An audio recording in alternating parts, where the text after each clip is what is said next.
My husband wants to open our marriage or break up. After 9 years together and the birth of 2 children, my husband suddenly decided that he lacked sex in our marriage. He offered to open a relationship or a divorce. I didn't know what to do. On the one hand, I love him, and on the other hand, I'm afraid to lose him. Our conversations about the future have become a real struggle. I 33F and my husband 38 meters have been together for 9 years and have been married for 6 years. We have 2 sons, 4 and 3 years old. A little bit about our marriage. I stopped working when I got pregnant with our first son, and I never came back to work because we didn't need it. My husband earns $400,000, working at home and having a very flexible schedule. I care more about the house and the children because I don't work, but to be honest, not much more.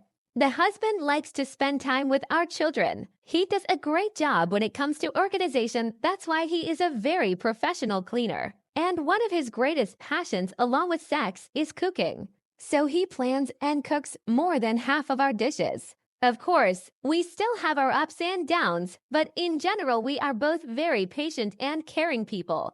And until that moment, we had a very healthy relationship. Our views on raising children more or less coincide, and my whole family loves it very much. His family does not appear in the picture. He grew up in extreme poverty in an unstable family. Before I got pregnant, we had sex more than 10 times a week. Of course, sometimes some of us were too busy, stressed, or physically unwell, and it was never a problem. But other things being equal, we had sex more often than once a day for many years. Then we decided to have children. We both loved children and understood that it would change almost all aspects of our life and marriage. In conversations about this, we discussed the possibility that sex would become less frequent for a while, and it didn't seem like a big problem. During pregnancy, we continued to have sex quite regularly. Everything changed dramatically when my son was born. I felt that I had no libido, but my husband understood it at that moment. He said that I just gave birth to a child, so it is quite logical that my body will prefer other things. For the next 2 years, he was more or less satisfied with rare sex, and I thought everything was fine. When our youngest was about 18 months old, he began to initiate morning and night classes more often again. I often refused him because I just didn't feel any desire to have sex. A couple of months later, he asked me what he could do to help me get my old drive back. He asked it gently, but I didn't answer as well as I could. At that moment, it upset me, and as a result, we had a big fight for the first time during our marriage. In the end, we both apologized, but in a couple of weeks, he started talking about it again. It's not that we don't have sex at all. Perhaps we do it 2 to 3 times a week. He offered to take a course of pair therapy, and I should probably consult an endocrinologist. This time I reacted better and agreed. Hormone tests came to normal, and we tried a couple of different therapists, each with several sessions. Both basically said that his expectations are unrealistic, and partnership is a compromise. At these sessions, my husband replied that he was not ready to compromise on what was so important to him. He was asked if a healthy marriage was more important to him, and although he answered no looking back, we can say that he had some doubts. In the following months, I noticed a decrease in his emotional attachment. It's hard to explain, and for a while I told myself that it only seemed to me. He is still attentive, caring, and affectionate. But in intimate relationships, he lacks depth compared to the last 7 to 8 years. He also stopped initiating sex so often, and I hope that it just became more comfortable for him to compromise. But when I touch on this topic, he said that receiving refusals several times a week is not very useful for his emotional state, so he balances between the number of initiatives and the number of refusals he can cope with. Obviously, I didn't like to hear it. And I explained to him that I was not rejecting him because of lack of love or desire for him. He said he knew about it, but still kind of brushed it off. I tried to persuade him to go for therapy, but he insists that everyone has their own methods of overcoming difficulties, and therapy is not on his list. This went on until the end of the year, and to be honest, I thought it was the end. Then last night came. He came into our room after he put the children to bed. We take turns reading them books before going to bed, and said that he needed to have a serious talk. I immediately realized that it would be about sex, because in 9 years that I have known him, this is the only time he says we need to talk with such a gloomy horror. It's about our sex life. However, I was completely unprepared for what he said. Through tears, it was the first time I saw him crying with sadness. He said that he was not made for a relationship in which love is not expressed through regular sex. He said that he would always love me and that I would always be the mother of his children. But he could not and did not want to continue in the same spirit. He told me that, in his opinion, there are only two options. Either we get divorced and continue to raise children together, or we start a marriage and he finds a girl with who he can have sex several times a week. To be honest, the first half of the subsequent conversation was a little smeared because of how emotionally it was. I moved from devastation, bordering on despair, to rage, which I have never experienced in my life. I said a few things that I regret and didn't mean. He remained relatively calm, but said he would not talk to me if I continued to shout. In the end, I calmed down and begged him to try to resume our sex life. I even tried to initiate it right there. Now I'm incredibly ashamed, but he refused. He said that he is ready to work on returning our sex life to the direction that will please both of us. But this cannot mean that I will have sex when I do not want to, and that he has needs that he still wants to satisfy elsewhere. I told him that I didn't want to open our marriage and begged him to work on the problem. He replied that he needed some space and that he was going to spend the night with his friend. I wrote to him early in the morning so that he wouldn't come and told him that I was going to take the children to my parents for a couple of days. He doubted, but agreed to let me take them for a while. I don't know what to do. I don't want to lose this marriage, but the thought that he can sleep with other people causes such a damn great pain. I don't know what to do, and if there is any way out. It seems to me that my world is collapsing, and it's my fault. My parents know that something is wrong because I'm upset, and what's worse, both of our sons can notice it. I'm trying to hide it, but I'm completely confused.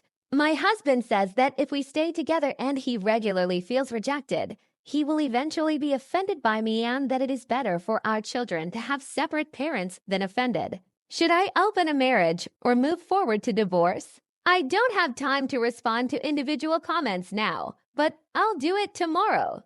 Thank you for all your advice and support. I spent most of the day talking to my mom while my dad took the kids for a walk. I love my mom very much. She's such a rock. I really think we're moving towards divorce, but I don't want him to be hostile. Many comments are friendly, but they suggest the worst about my husband.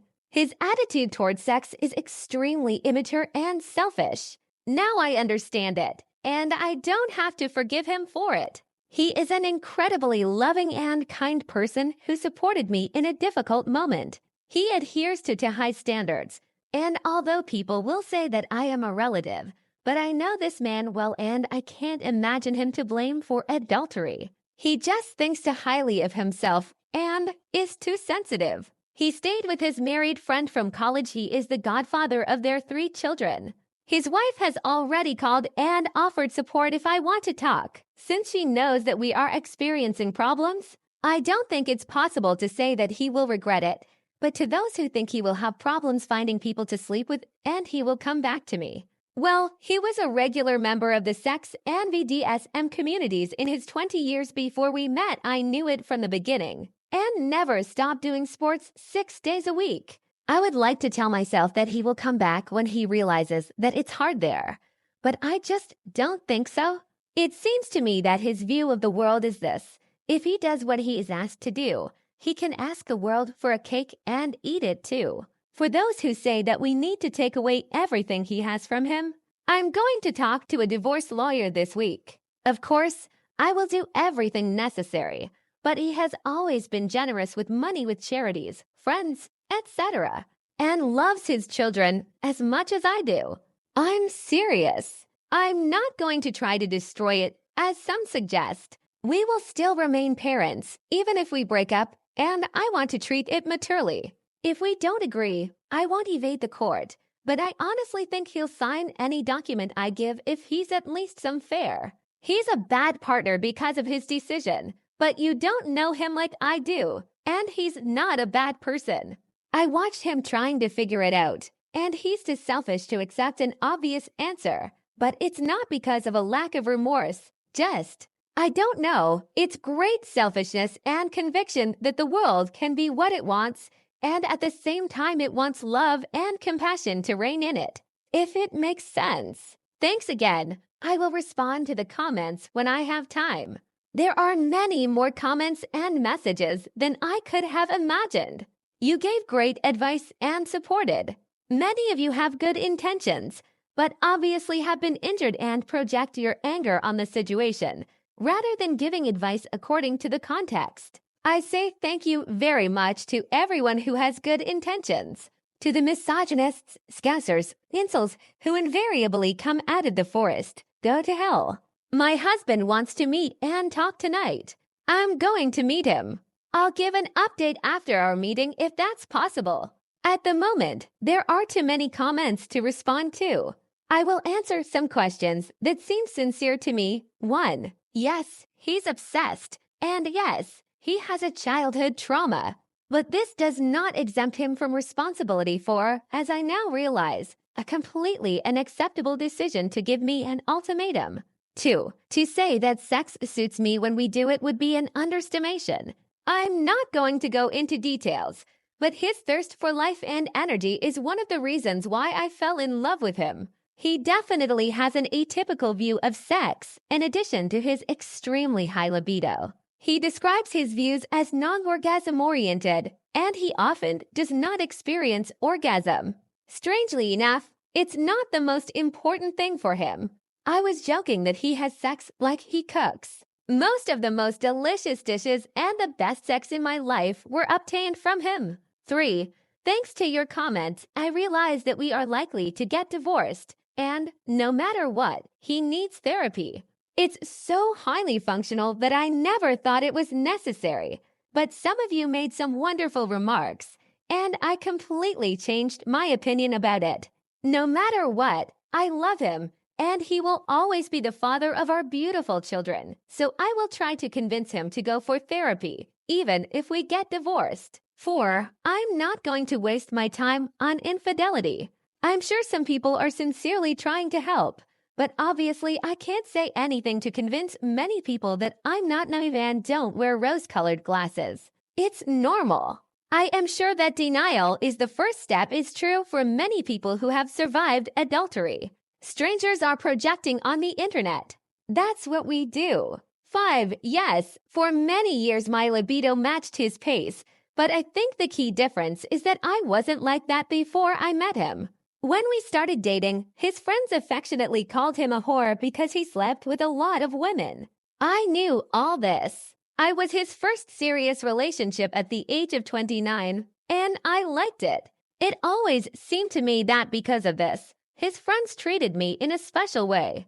Looking back, we should have talked about the inevitable gradual decrease in the frequency of sex. I remember how during one of our first dates he said, I eat a lot of delicious food and have great sex. At the age of 24, it sounded like he realized what was important to him.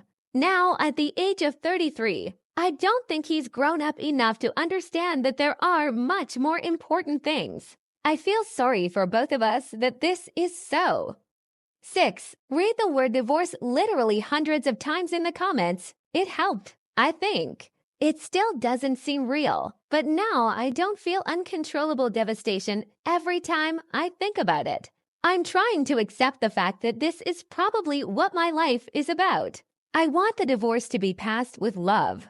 I don't care that strangers from the internet consider it impossible. Maybe he can't live the life I want, but he's capable of it. Besides, many people say that I have to tell everyone why we are getting divorced. This is another argument in favor of the fact that none of you knows it. I promise he'll tell them. he will say that we no longer have sexual compatibility. There will be a shock, but maybe not as strong as I would like. He is an incredible friend and godfather for several children of friends. They will always support him, just like he will support them. So many people have shown interest in the renewal, and I feel somewhat indebted to those of you who gave advice and expressed a point of view that really helped me.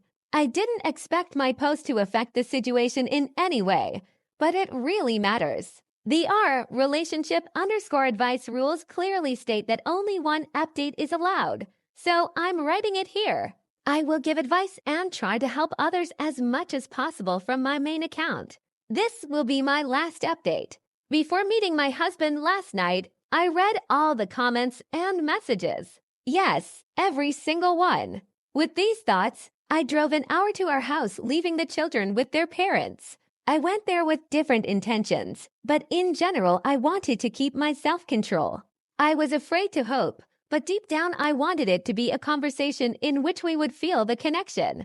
When I came in, he was already sitting at the table. Jesus Christ, he looked like shit. Even without saying a word, I realized that I had never seen him like this before. He tried to ask how I was doing and how the boys were.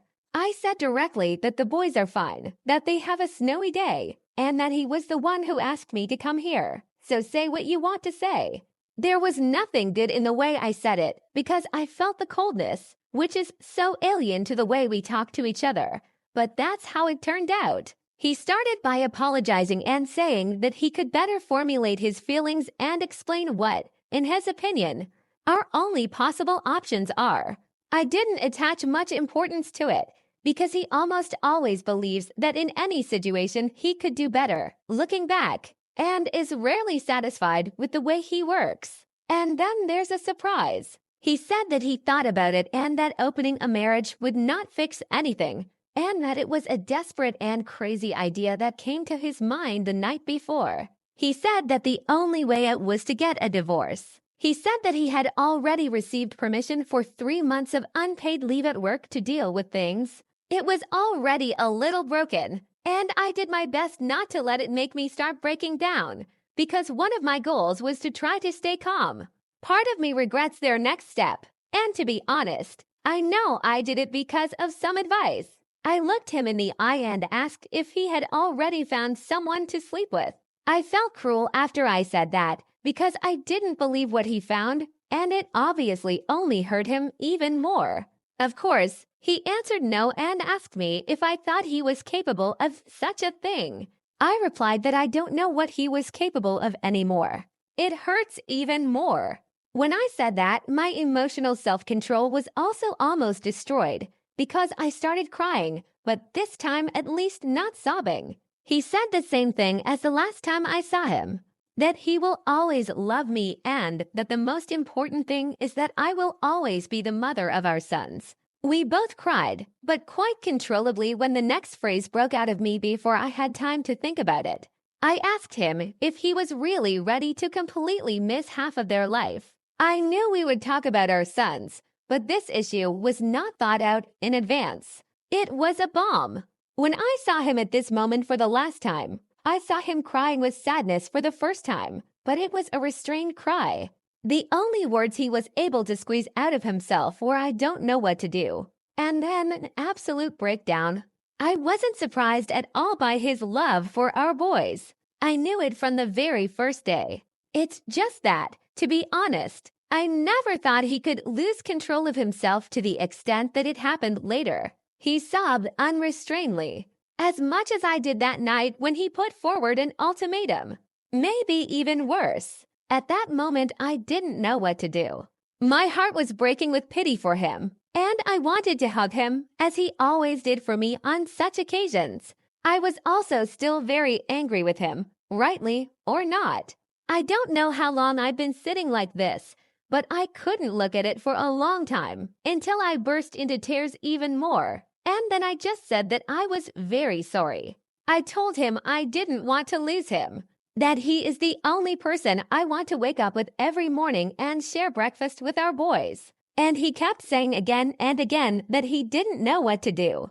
I don't need to tell the further course of events, but it seems important and quite vulnerable to share it. When the heavy tears passed, we continued the conversation, and in the end I started talking about the fact that his friend's wife Jay had contacted me. He said that he shared everything with both of them. It was not a surprise, given that he was the best man at their wedding and the godfather of their children, and as for the comments that say that my husband slept with his best friend's wife for 20 years, I'm very sorry that you live in such a disgusting world. I asked what they would advise. They both said they would love him no matter what, but he really should see a psychotherapist. I asked if he was going to do it, and he first said he didn't want to. But a couple of moments later, he said that if they both think he needed a psychotherapist, then he was sure they were right and he would find someone who would suit him. It was like the light I was looking for in this gloomy chapter. Looking back, I would like us to involve one of his close friends in the case earlier. They are his family. He respects my advice and asks for it, but I was another party in this matter. And from his point of view, my suggestions were dictated by my interest. Now the people he loves and respects and believes that they understand him, which is about 5 people, advised him to contact a psychotherapist about his attitude to sexual expression and confirmation of love. As soon as he said he was going to try therapy, I grabbed his hands and swore that I would work even harder to give him everything he needed. I told him that I can't imagine my life with anyone but him, and I don't want any of us to miss Christmas, birthday, or any other important moment in the lives of our sons. I told him that let's go to Europe for a month. We'd been there once since the children were born, but we took them both, and it was something like to visit our friends in Europe who want to meet our children. A tour. ... It was also an idea that I remember reading in one of the comments, so thank you. I promised a lot more and did it seriously. We informed my parents that I will not come back for the boys tonight. I shared this experience in such a way that it's really weird, and I'll never do it again, but it's good. I'll leave the rest between me and my husband.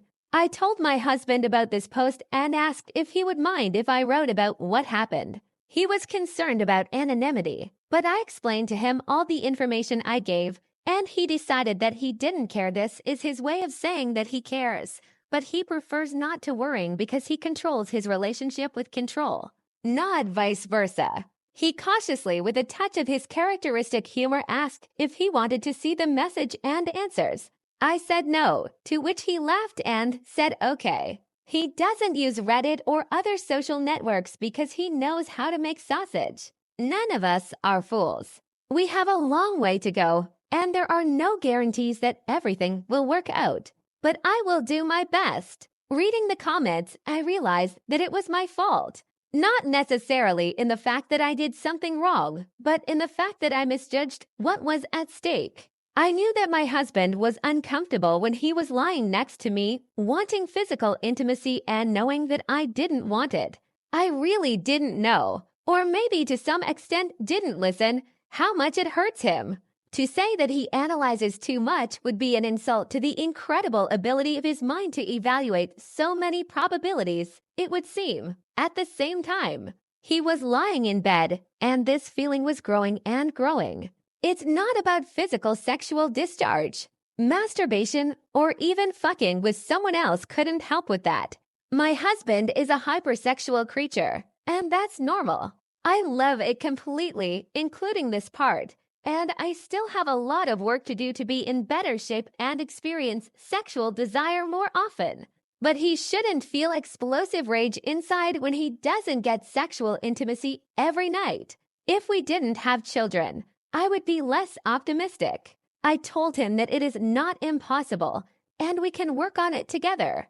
We have always been a team in everything else. We should be a team here as well. Now it looks like empty chatter, so I'll end it with a few random moments that I remembered from this topic. So many people asked, and he said I could share. My husband is a network engineer. He learned to program as a teenager for not very pleasant reasons. But he lived in slums, and this thing is difficult, and entered one of the best programs in the country.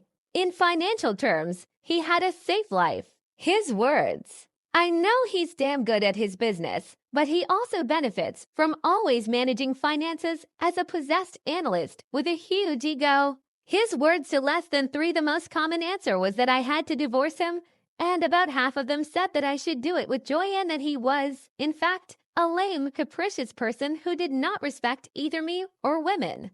That's what made me reread my post the most. Maybe there was some unintentional crime against my husband in my post, but I tried my best to convey the situation and describe his character. As a social experiment, I wonder if the situation would have changed if I specifically mentioned that his second charitable foundation in terms of contribution is a shelter for women and children completely because of his childhood trauma. But still good. It will be the most controversial material, but to hell with it. Reddit loves sharpness. Speaking quite openly, my husband has a strong desire to control my body. Interest is based solely on the premise of enthusiastic consent. It's part of it, and I know and mostly admire his attitude to this part of myself for most of the time that we know. On the same date, when he told me that he had a lot of great sex and he eats a lot of great food, he asked me what my attitude was to control. This is an interesting thing that everyone should think about. He told me then and there that his relationship with control is very tense. He is very sensitive to the fact that he does not want to force anyone to control because he fiercely resists any attempts to do this with him. He knows that this is peculiar to his character and tries to realize it very well, especially when communicating with friends and, most importantly, with our sons. You won't be able to understand my husband without understanding this. He tracks everything related to his life. He keeps a diary every night and keeps all the records for the last 20 years of his life on a private server, which he keeps in our basement. He analyzes the data on it, just like he does it with our finances and almost any other information he can collect. People asked if it was neuroatypical. Well, he doesn't have social problems, but he's definitely not an ordinary person, if that's about it. He also has a serious sleep disorder since early childhood, and he sleeps only 4 hours a night. But at the same time, he has a lot of energy. He is special, and I love him and am grateful for being there for him. Many of you didn't get tired of reminding me how special he is. Many of you hated him, but if you knew him, I think few of you would think so. Even if you thought so, he is my husband, and I really hope that it will remain so. I will do everything in my power to make it so. As one person wrote to me, "Fuck your husband."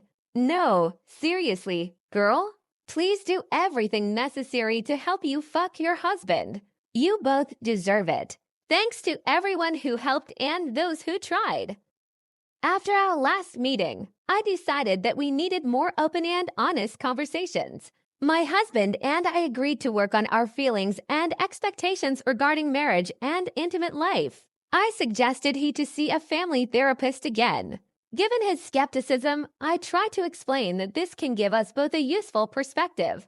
We would preferably the third person to help see the situation from the other side. He eventually agreed to try several sessions to see how it would affect our interaction.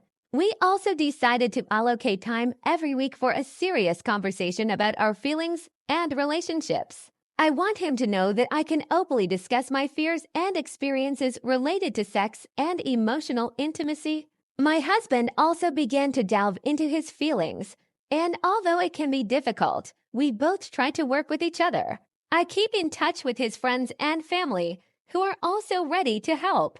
We invited them to spend time together, and it created a pleasant atmosphere. This gave us the opportunity to talk about us more openly and get support from people who appreciate us both. Each of us now allocates time for ourselves to do our hobbies and develop our individuality. I started attending yoga classes, and he got carried away with cooking new dishes. This allows us to get a little out of our comfort zone and not depend only on our relationships with each other. As for our sexual attraction, we began to slowly return to intimacy. I understand the importance of physical communication for my husband, but we both agree that it should be comfortable for both of us. We became open about the fact that we can try new things, and this helped to relax. The decision to contact a specialist sincerely changed our views. Each of us studies our attentions and limitations. Now we know how to end the discussions if they become too tense and how to better cope with stress. Despite all the difficulties, I feel that we have a chance to restore communication and improve relations. We are still working to become the best version of ourselves, both within our family and on our own. The future is still uncertain, and I don't know where we will be in a year, but I feel more confident that we can go this way together.